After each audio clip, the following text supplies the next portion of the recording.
Hey there, fellow internet denizens. Let's talk about Google, shall we? More specifically, let's dive into why the US government is giving them the stink eye. Imagine a massive, all-powerful search engine dominating the internet landscape like a tech-savvy T-Rex. That's Google, and some folks in Washington are worried they've grown a bit too big for their britches. The US Justice Department, the guys in charge of keeping things fair, are accusing Google of playing dirty. They claim Google has been abusing its power in the search engine world, creating an uneven playing field for competitors. Basically, they're saying Google's been bullying everyone else in the digital sandbox.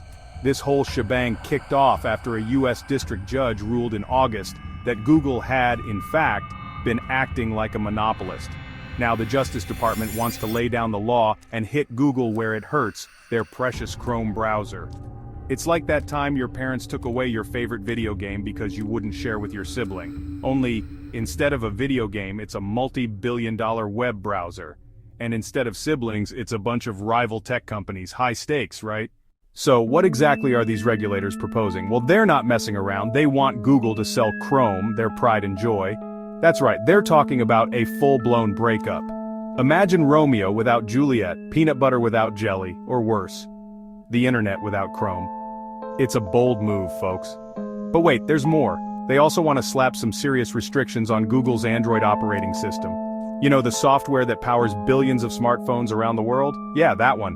Regulators are saying Google can't play favorites with Android by giving preferential treatment to their own search engine. And that's not all.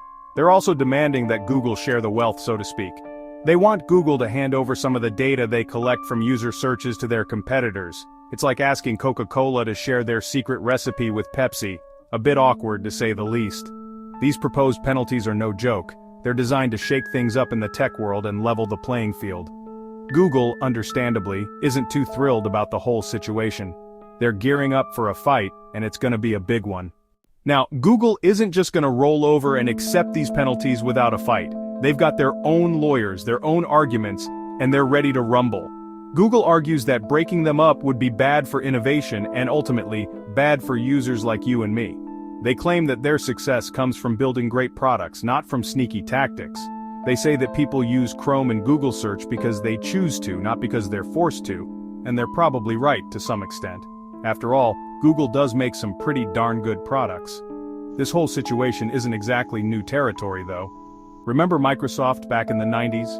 They went through a similar antitrust battle over their Windows operating system. The government tried to break them up, but Microsoft eventually came out on top, albeit with some bruises and a newfound respect for antitrust laws. So, what's the lesson here? Well, it's that these cases are complicated and rarely black and white. There are strong arguments on both sides, and it's ultimately up to the courts to decide what's best for competition, innovation, and the little guy, that's us by the way. So, what does the future hold for Google, Chrome, and the internet as we know it? Well, that's the million-dollar question, isn't it? Right now, the fate of Google rests in the hands of a man named Judge Amit Mehta. He's the one who will be hearing all the arguments and making the final decision. It's going to be a long and winding road, folks. Google's already gearing up for a potential appeal if things don't go their way. We could be talking years of legal battles, appeals, and counter-appeals. It's enough to make your head spin. But let's cut to the chase. What does this all mean for you, the average internet user? Well, it's hard to say for sure. If Google is forced to sell Chrome, it could lead to more competition in the browser market.